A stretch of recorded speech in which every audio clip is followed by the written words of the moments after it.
They say every job has its quirks, but the graveyard shift delivering for Amazon in Barrows Hollow, Pennsylvania, came with a laminated card of rules that felt less like company policy and more like a deathbed confession whispered in a fog-choked confession whispered in a fog-choked. Ellie, Untitled. I'm Liam Becker, just shy of 30, and the ink was barely dry on my independent contractor agreement when my new supervisor, a man named Clarence Stroud, with eyes older than the surrounding time-worn hills, told me with a chillingly flat affectation to never take packages down Old Cemetery Road after sunset. Just leave them securely at the wrought iron gate. It sounded like the kind of local superstition you'd expect in any isolated, perpetually mist-strangled mountain town. The kind of tale told to spook the newcomers. Right up until my scanner beeped with a priority overnight delivery for a Mr. William G. Crow, and the only address provided was a plot number in a section of the sprawling ancient graveyard clearly dated 1799. The last guy who ignored that particular rule with a package for the older plots after dusk, Stroud had added, his voice a low rumble like distant thunder, ended up delivering himself, piece by agonizing piece. My previous gig, a surprisingly quiet stint as a night attendant at a city morgue, had ironically caned my nerves for the macabre, but left me with a profound aversion to deep, isolating silences and the kind of places where the unseen felt more present than the seen. Barrows Hollow, nestled deep in a fold of the Alleghenies, had both in spades. The Amazon Depot, a sterile, modern box of corrugated steel and fluorescent lights, felt like an alien implant on the edge of a town that time had largely forgot. Cobblestone remnants peeked through cracked asphalt on Main Street, and the air, even in summer, carried a persistent damp chill, smelling of pine resin, wet earth, and an indefinable mineral tang, like old iron, and something even older, something disturbed from a long sleep. Clarence Stroud himself was an enigma. He was a man of about 45, meticulously dressed with a polite, almost courtly manner that felt out of step with the rough-and-tumble world of logistics. Yet, his pronouncements about the Barrows Hollow route were delivered with an unnerving, absolute certainty. His gaze direct and unblinking. He handed me the scanner, the van keys, and finally, the small, surprisingly clean laminated card. Legacy protocols for the Barrows Hollow dispatch, Mr. Becker, he'd said, his voice smooth but with an undercurrent that brooked no argument. Adherence is not merely suggested, it is paramount for operational efficiency. The rules were stark. Never deliver packages to the Old Cemetery Road after sunset. Leave them at the gate. If you hear horse hooves following your delivery van, don't look in the mirrors until you reach town. When packages are addressed to names from 1799 tombstones, deliver them to the graveyard, not residential addresses. I remember nodding, trying to project an air of unconcerned professionalism. But that third rule snagged in my mind. 1799 tombstones. It was too specific, too bizarre.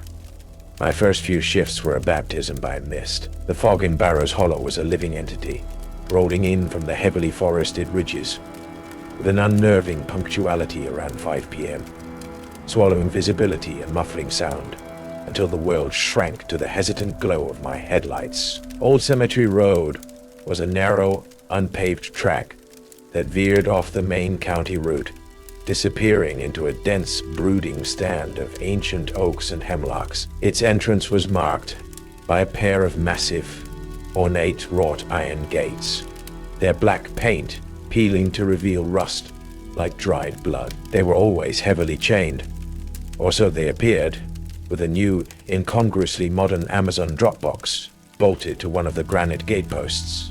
It was near these gates on my second evening that I first saw the boy. He couldn't have been more than 12, small and solemn, with Stroud's watchful eyes. He was just standing there, half hidden by an ancient weeping willow, as I deposited a late package into the Dropbox, just as the sun dipped below the tree line, painting the swirling mist a sickly orange. He didn't speak, just watched me with an unnerving, adult perceptiveness.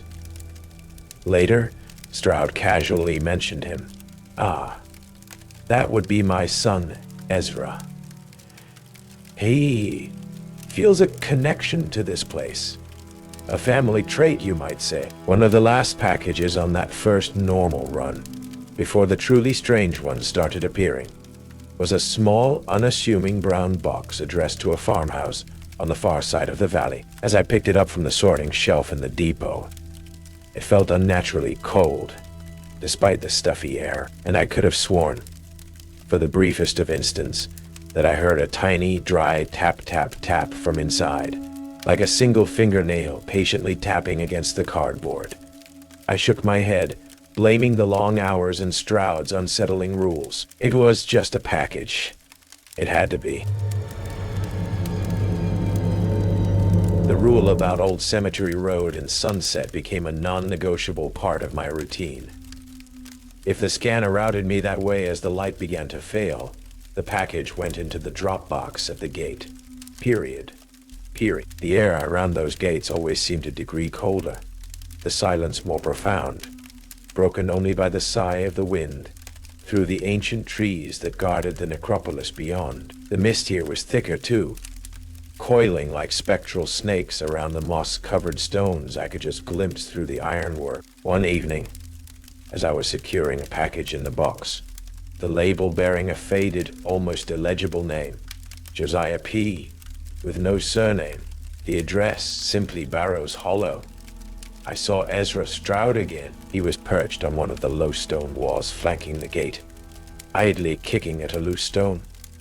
He didn't look at me, but as I turned to leave, he said, his voice surprisingly clear and devoid of childish inflection, "That one is from Mr. Abernathy. He gets impatient if his deliveries are left unattended for too long after nightfall."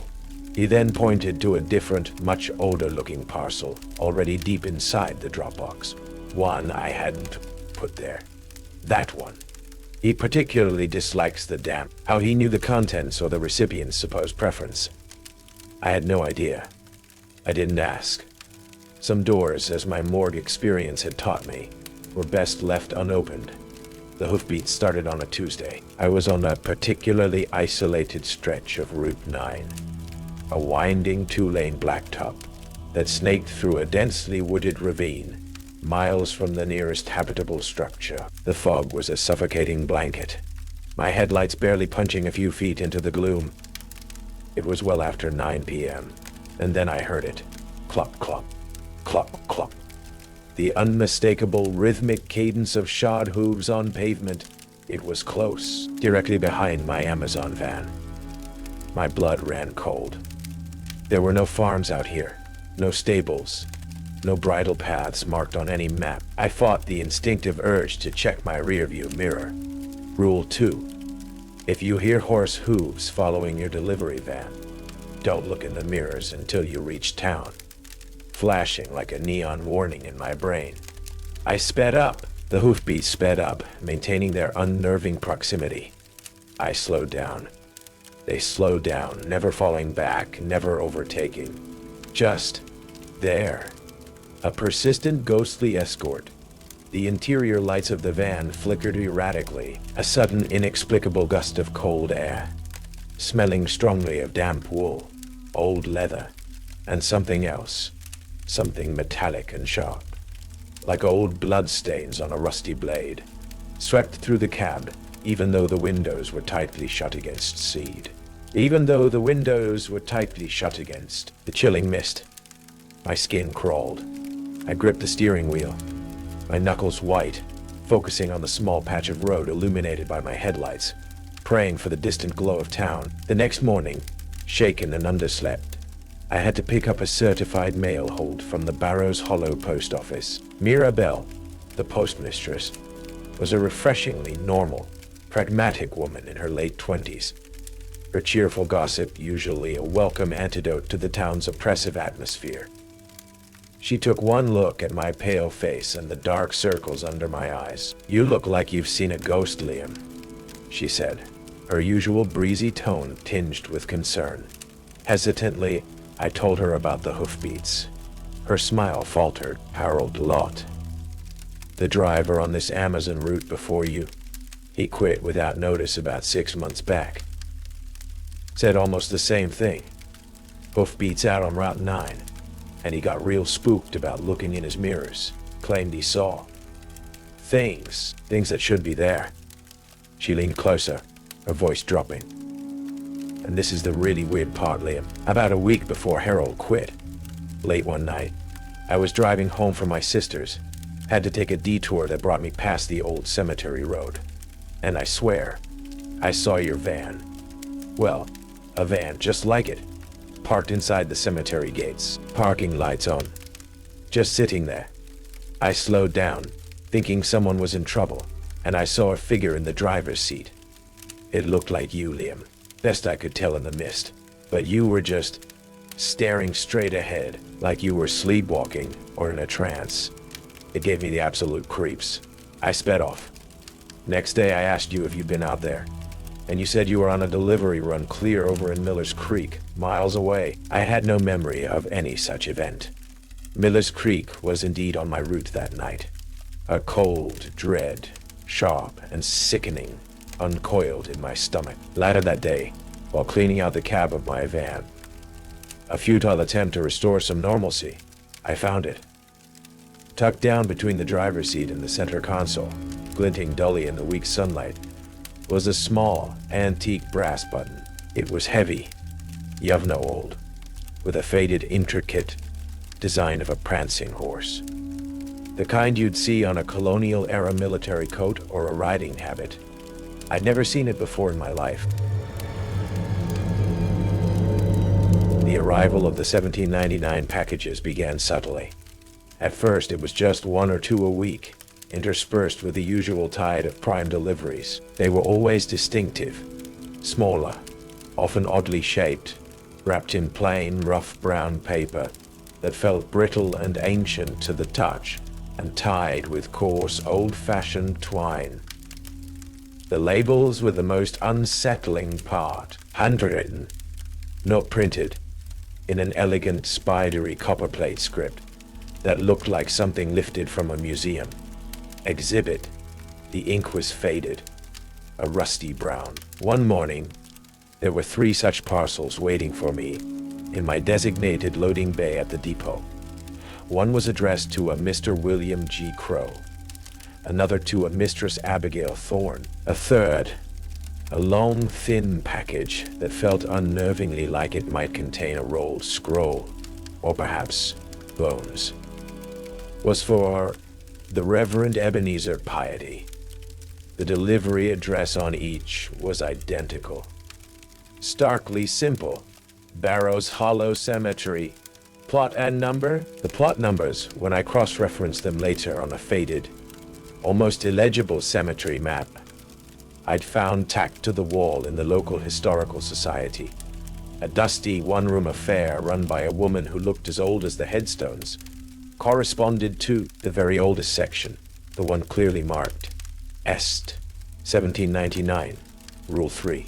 When packages are addressed to names from 1799 tombstones, deliver them to the graveyard, not residential addresses. Clarence Stroud was overseeing the morning load-out. His presence as always a mixture of meticulous efficiency and unsettling calm. I approached him, holding one of the archaic parcels. Mr. Stroud, these cemetery deliveries, is this normal for this route? He took the package, his fingers brushing mine. His touch was surprisingly cold. He examined the label with an expression that was not quite a smile, but held a strange, almost proprietary satisfaction. Ah, yes, the historical consignments, Mr. Becker. A long-standing arrangement. Rule 3, as you know, is quite explicit. Directly to the plots. The recipients are known to be very particular about their deliveries. Punctuality is appreciated. He offered no further explanation, his ancient eyes meeting mine with a gaze that seemed to plumb depths I couldn't comprehend.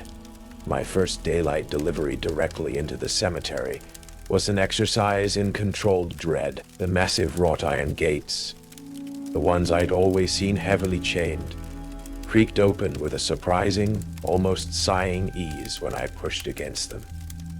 Had they ever truly been locked by anything more than perception and fear? The atmosphere inside was instantly different. The air was heavy, still, carrying the scent of damp earth, decaying leaves, and a faint, almost sweetish odor like overripe apples. The ancient tombstones, many leaning at precarious angles, their inscriptions weathered into illegibility by centuries of Pennsylvania winters, seemed to watch me with a silent, stony regard. I found William G. Crow's plot without too much difficulty. A crumbling ledger stone beneath a gnarled ancient oak, whose branches seemed to claw at the sky, as I carefully placed the brown paper-wrapped parcel on the cold, moss-covered stone. An icy gust of wind swirled around me. Though the trees higher up the slope were perfectly still, the package itself felt unnaturally cold in my hands. And as I set it down, I could have sworn I heard a faint, dry, almost contented sigh emanate from the earth beneath the stone, a sound like autumn leaves rustling when there was no breeze. As I straightened up, my heart thumping, I saw Ezra Stroud. He was sitting on a nearby, equally ancient tombstone, that of a temperance goodwife, idly tracing the faded inscription with a small, pale finger. He hadn't been there a moment before. Mr. Crow appreciates promptness, Ezra said, his voice unnervingly flat and adult for a boy his age. He didn't look up from the stone, especially for the packages that tick. He then lifted his gaze, not to me, but to a different package still in my shoulder bag, one with a modern Amazon label addressed to a Mrs. Elaine Henderson, 121 Maple Street. He pointed a slim finger towards it. That one isn't truly for Mrs. Henderson, Mr. Liam. Not the one living now, anyway. It's for her great-great-grandmother, Patience Henderson, née Thorne. Her plot is 2 rows over by the Broken Angel. He returned his attention to Temperance Goodwife Stone. The system often misreads the older intentions. Happens all the time with the new drivers. You need to be more careful with the consignments. My blood ran cold. He was right. I pulled out the package. The name was indeed Elaine Henderson, but tucked into the shipping pouch, almost hidden, was a smaller, handwritten slip of paper. For Patience, she waits. Patience Henderson, as I later confirmed at the Historical Society, had died in childbirth in November of 1799. Shaken, I made the correction, delivering the package to the weathered stone marked Patience, H, beloved wife and mother, as I turned to leave the cemetery. A chill that had nothing to do with the autumn air chased me. I glanced in my van's rearview mirror as I started the engine. For a horrifying split second, I saw a figure standing beside the van's reflection in the glass. Tall, gaunt, dressed in dark, almost puritanical clothing, its face obscured by deep shadow, and what looked like a wide-brimmed hat. It seemed to be holding a large leather-bound ledger. Then it was gone, replaced by the empty, moss-covered path behind me. My hands were shaking so badly, I could barely grip the wheel, and as I pulled away, I noticed them. Thin, almost invisible but undeniably present. A set of fresh, bloody hoofprints pressed into the damp gravel path leading away from the graves I had just visited. Hoofprints that hadn't been there when I'd walked in. The unsettling rhythm of Barrow's Hollow settled in. More packages wrapped in that ancient brown paper arrived at the depot. More silent, watchful encounters with Ezra Stroud near the cemetery gates. His pronouncements always unnervingly accurate, his eyes holding a knowledge far beyond his years. The feeling of being constantly watched became a permanent companion, a prickling sensation on the back of my neck. The cab of my Amazon van, once a familiar, mundane workspace, began to feel alien. Sometimes, it would fill with the faint, inexplicable scent of wood smoke and old pipe tobacco, even unclear. Still days when the windows were shut tight. Other times I'd hear soft, rustling sounds from the cargo area, like silk whispering against silk, even when I knew it was empty after a completed run.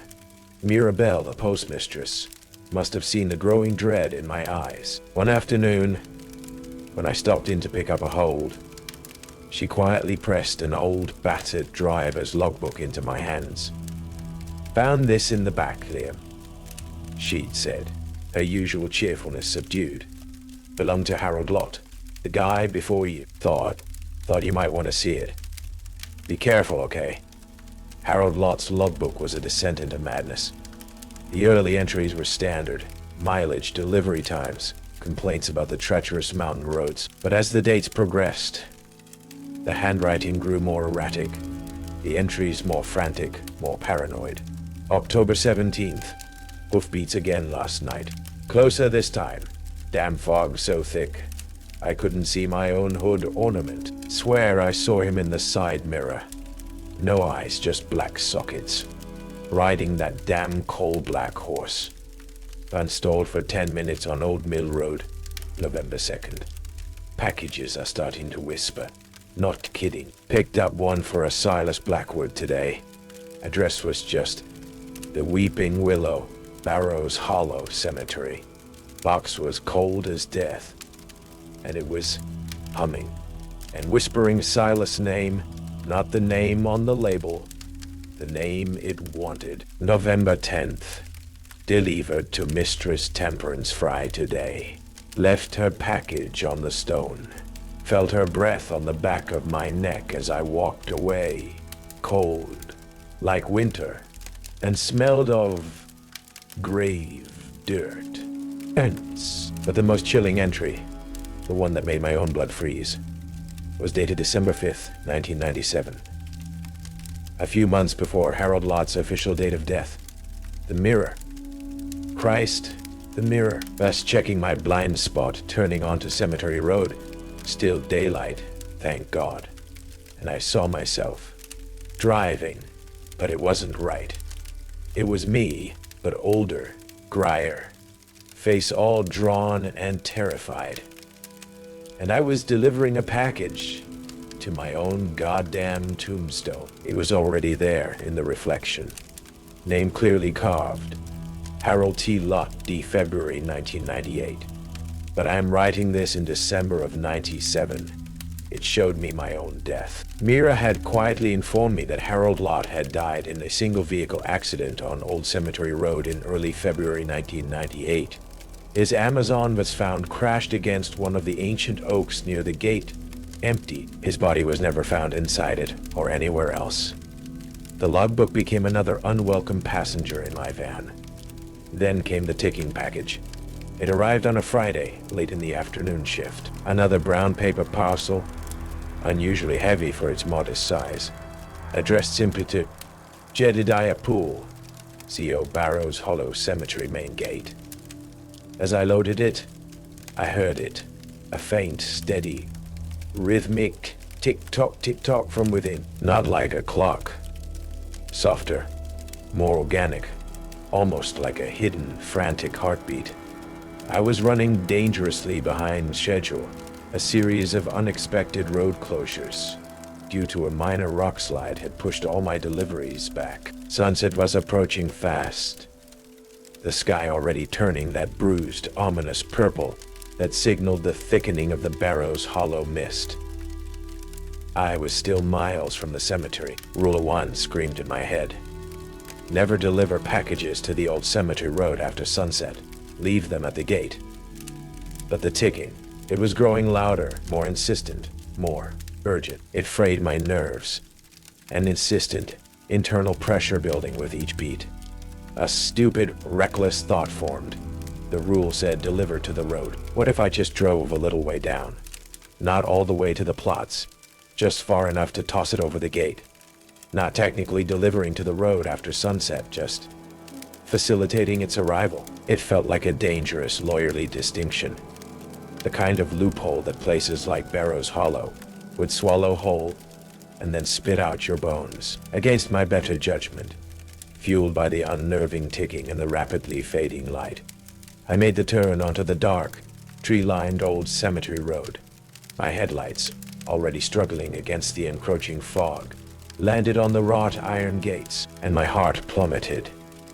Hanging on the gate, stark against the black iron, was a fresh, crudely made wreath of thorny, twisted vines. Attached to it, fluttering slightly in a breeze, I couldn't feel inside the van, was a small tattered piece of parchment yellowed with age. Penned on it in that same elegant, archaic script I'd seen on the 1799 labels was a single chilling word: waiting. The ticking from Jedediah Poole's package in the back of my van seemed to triple in speed, now a frantic, almost deafening counterpoint to the sudden, suffocating silence of Old Cemetery Road. The word waiting on that parchment seemed to leach the remaining warmth from the air. The ticking from Jedediah Poole's package was a frantic metronome counting down to something dreadful.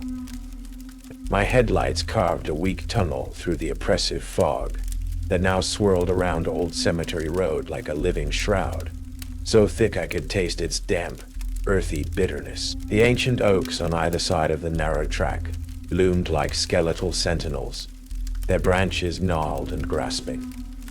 I drove slowly, cautiously, the van's tires crunching on unseen gravel and snapping twigs. My plan to just toss the package over the gate seemed ludicrously optimistic now. The gate itself felt miles away, receding into the deepening gloom. The silence, apart from the incessant ticking, was absolute, unnatural. No crickets, no night birds, just the sound of my own ragged breathing and the frantic thrumming from the cargo area. Then I heard them, the hoofbeats, not behind me this time. They were alongside the van, keeping perfect pace, one on each side, just beyond the reach of my headlights, in the impenetrable darkness beneath the trees. Clop, clop, crunch. Clop, clop, crunch. The sound was heavier now, more deliberate, accompanied by the snap of undergrowth, as if whatever was out there was larger, more substantial than before. I could feel the vibration through the floorboards of the van. My skin prickled with a cold, primal fear. Rule 2, don't look in the mirrors, was a frantic prayer in my head, but the urge to glance to see what was pacing me in the dark was almost unbearable. Suddenly, a shape materialized directly in the path of my van, coalescing from the swirling mist with horrifying speed. I slammed on the brakes, the van skidding on loose gravel, the ticking package in the back thudding violently against the bulkhead.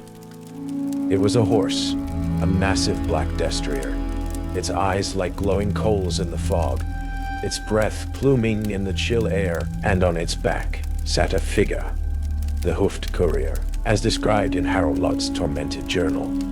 It was tall, gaunt, impossibly so, wrapped in what looked like decaying, dark colonial riding clothes, a wide-brimmed hat pulled low, obscuring its face. Or perhaps there was no face to obscure, only a shadowed void where features should have been. One skeletal, gloved hand held the reins. The other was outstretched towards my van, expectantly. It didn't make a sound, but its presence radiated an icy, ancient authority, a demand that transcended words. My mind screamed at me to reverse, to flee. I fumbled with the gear stick, my hands slick with sweat. The engine coughed, sputtered, and died. Panic, cold and absolute, seized me. The courier dismounted with an unnatural gliding grace, its spurred boots making no sound on the gravel. It moved towards my driver's side door, its empty gaze fixed on me. In a paroxysm of terror, I grabbed Jedediah Poole's ticking package, wrenched open my window, and hurled it out onto the road towards the advancing figure. There! Take it! That's what you want, right? The courier paused. It didn't even glance at the package lying on the ground between us, its ticking now a deafening, frantic pulse. In the sudden silence, its shadowed head tilted slightly, as if considering. Then it continued its slow, inexorable advance towards my door. It wasn't the package it had come for. The van's engine, with the tortured whine, finally caught. I slammed it into reverse, spinning the wheel, tires screaming as they fought for purchase. The courier was momentarily silhouetted in my reversing lights, a figure of pure, unadulterated dread. I swerved, narrowly avoiding one of the ancient oaks, and careened back up Old Cemetery Road. The sound of those relentless, heavy hoofbeats now definitely behind me. Chasing, keeping pace. I didn't look in the mirrors. I didn't dare. I burst back onto the main county route, nearly sideswiping a guardrail, my heart trying to hammer its way out of my chest. And there, parked just off the shoulder, its lights off, almost invisible in the fog, was Clarence Stroud's dark sedan. He stepped out as I skidded to a halt, his face a mask of calm, almost paternal concern that didn't quite reach his cold, watchful eyes. "Mr. Becker? Are you all right? You look as if you've seen a spirit." "Spirit?" I gasped, my voice raw. That thing on the road, the horseman, and the package. Pool's package. It was ticking. Stroud held up a placating hand. "Easy, Mr. Becker." Deep breaths. He walked closer, and in the faint glow from my dashboard, I saw something glint in his hand. Not a weapon. Something small, metallic. A key? No. It was a small, intricately carved wooden stamp, the kind used with sealing wax. "You encountered a local legend, shall we say. An occupational hazard for the Barrows Hollow dispatch." His calm was more terrifying than the courier's silence. "Local legend?" I choked out. "That was no legend, Stroud. That thing was real, and you knew about these packages. About the rules." His demeanor shifted then, the thin veneer of civility peeling away to reveal something hard and ancient beneath. "Indeed, Mr. Becker. I know a great deal." He gestured vaguely back towards Old Cemetery Road. "My ancestors, the Crows, the Thorns, the Abernathys, they made certain arrangements when they first settled this hollow in the late 1700s. Pacts, if you will, for prosperity, for a foothold in this unforgiving land. These pacts involved specialized trade, and they came with obligations.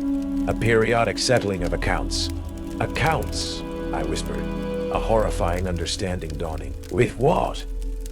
"With those who reside beyond the Sunset Gate," Stroud said, his voice a low, resonant hum. "They require reciprocation. Not in goods, Mr. Becker. Not anymore. The old trade routes have long since faded." He smiled then, a slow, chilling curve of his lips. "But new routes emerge, new methods of consignment. Amazon." I breathed. "You're using Amazon deliveries. A remarkably efficient system." Stroud conceded, "A constant influx of new personnel, a precise logistical network. The rules, Mr. Becker, are not for your protection. They are a calibration, to test, to guide, to ensure the correct individual makes the correct transgression at the appointed time." He looked at me, his eyes like chips of wintry flint. "The Hoofed Courier does not merely deliver to the target, Mr. Becker. It collects for them, and you, by taking a specifically prepared package down Old Cemetery Road after sunset, have just volunteered as this cycle's consignment. Prepared package." Jedediah Poole's ticking bomb. It had all been a setup. Stroud's calm, his archaic phrases, Ezra's unnerving pronouncements. It was a family business. A business dealings in souls. "My family's continued well-being, Mr. Becker," Stroud continued, his voice hardening. "The safety of my son, Ezra, who is uniquely attuned to the energies of this place. It depends on these obligations being met. I am not possessed. I am merely a custodian.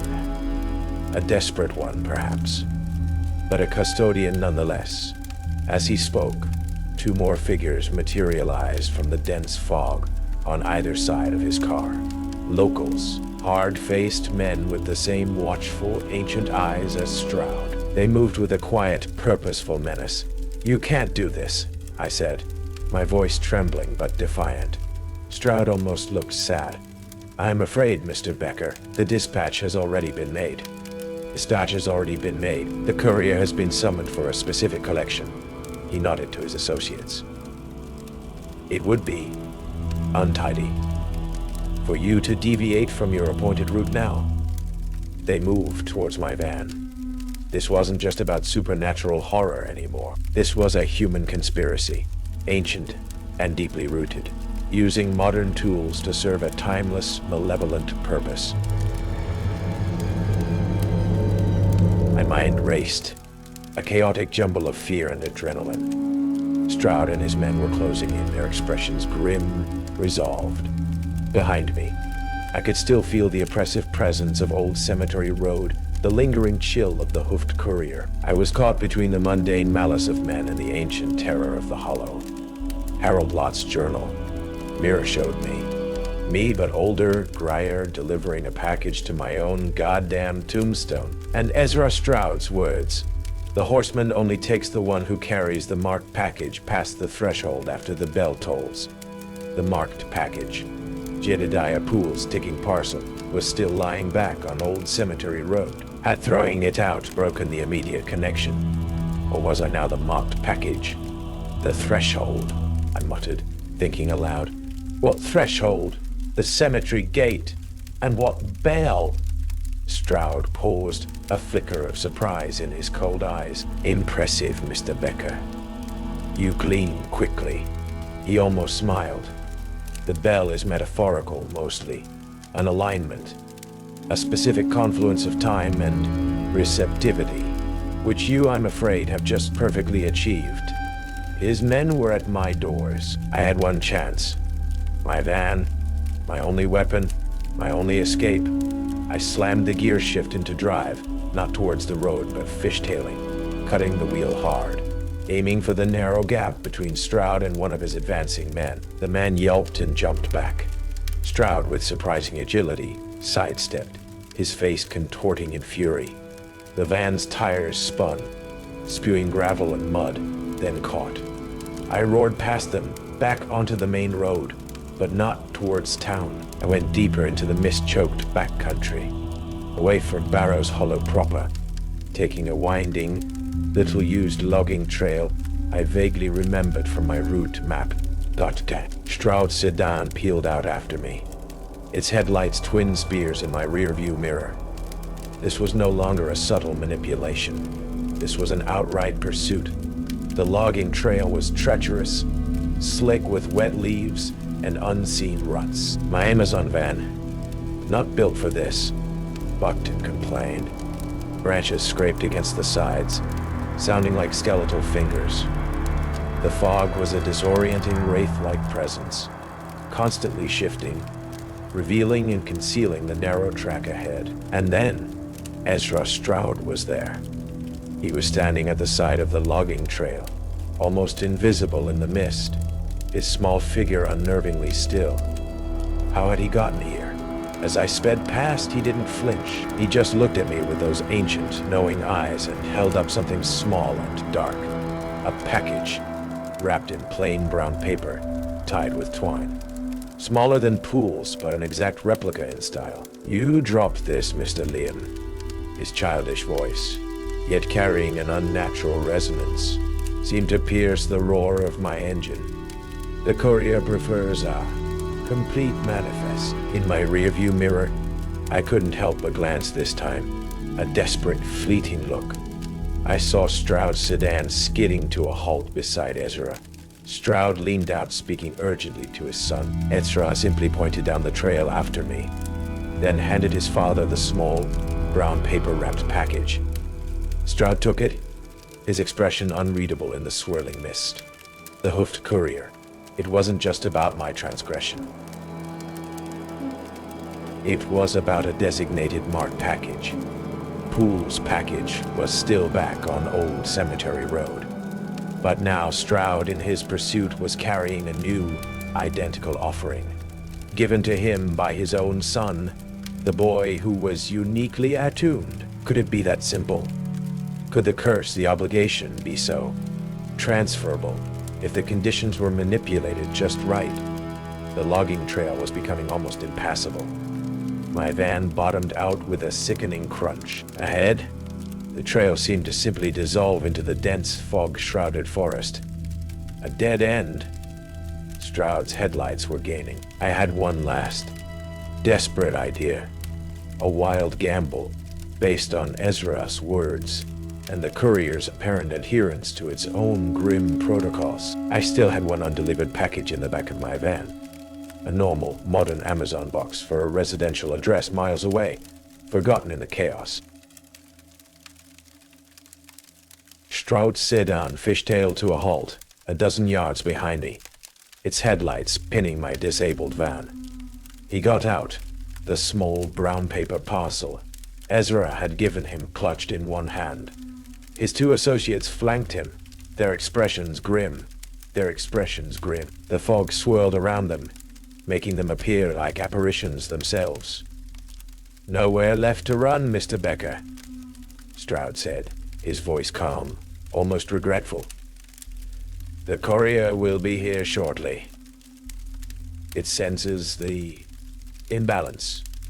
It requires settlement." He held up the small package Ezra had given him. "A small token to ensure the proper transference." "Transference to who?" "Stroud," I yelled back, my voice hoarse. "Me?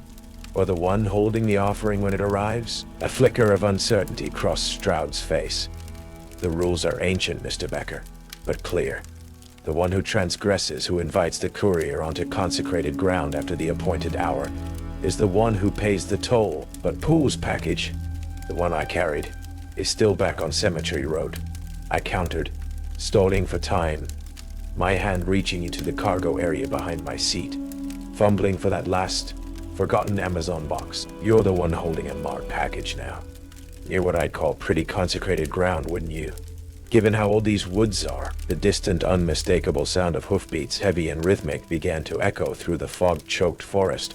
Closer now, much closer. Stroud's head snapped up, listening. His composure finally cracked, a sliver of genuine fear in his eyes. "Ezra," he whispered, more to himself than to me. This was my chance. I grabbed the ordinary Amazon package, ripped it open, and pulled out its contents. A brightly colored child's toy, a cheap plastic robot. I scrambled out of the van, holding the toy aloft. "Looking for a delivery, Stroud?" I yelled, my voice a desperate, shaky bravado.